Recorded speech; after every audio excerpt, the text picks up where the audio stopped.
بسم اللہ الرحمن الرحیم۔ موت کو یاد رکھنا نفس کی تمام بیماریوں کا علاج ہے۔ ایسی سختی یا پریشانی جس کی وجہ سے بندہ اپنے رب سے رجوع کرے اس خوشی سے بہتر ہے جس کی وجہ سے بندہ اپنے خالق سے دور ہو جائے۔ تقدیر کے معاملے میں فکر کرنا ایسا ہے جیسے کوئی اندھیری رات میں چلے۔ میں جنت کے شوق میں عبادت نہیں کرتا کیونکہ یہ عبادت نہیں تجارت ہے، اور میں دوزخ کے خوف سے بھی عبادت نہیں کرتا کیونکہ یہ عبادت نہیں غلامی ہے۔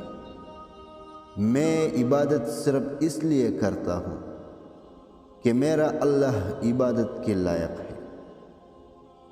تلوار کا زخم بدن پر لگتا ہے مگر بری بات کا زخم روح پر۔ جو عمل آج تم پر باری ہے وہ آخرت میں میزان پر زیادہ وزنی ہوگا۔ صرف اپنی زبان پہ قابو پا لینے سے آپ بہت سی مشکلات سے بچ سکتے ہیں۔ جب دعا کرو تو دوسروں کو بھی یاد رکھو، ہو سکتا ہے کسی کے نصیب کی بہت سی خوشیاں آپ کے حرف دعا کی منتظر ہو۔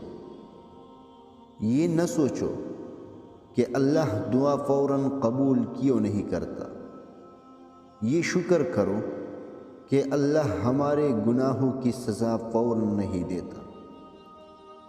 کسی کی مدد کرتے وقت اس کے چہرے کی جانب مت دیکھو، ہو سکتا ہے اس کی شرمندہ آنکھیں تمہارے دل میں غرور کا بیج بو دیں۔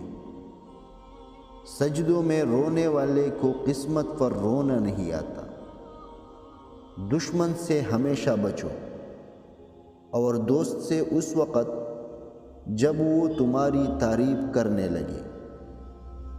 زندگی میں دو باتیں ہمیشہ یاد رکھیں: غصے کی حالت میں کوئی فیصلہ نہ کرے، خوشی کی حالت میں کوئی وعدہ نہ کرے۔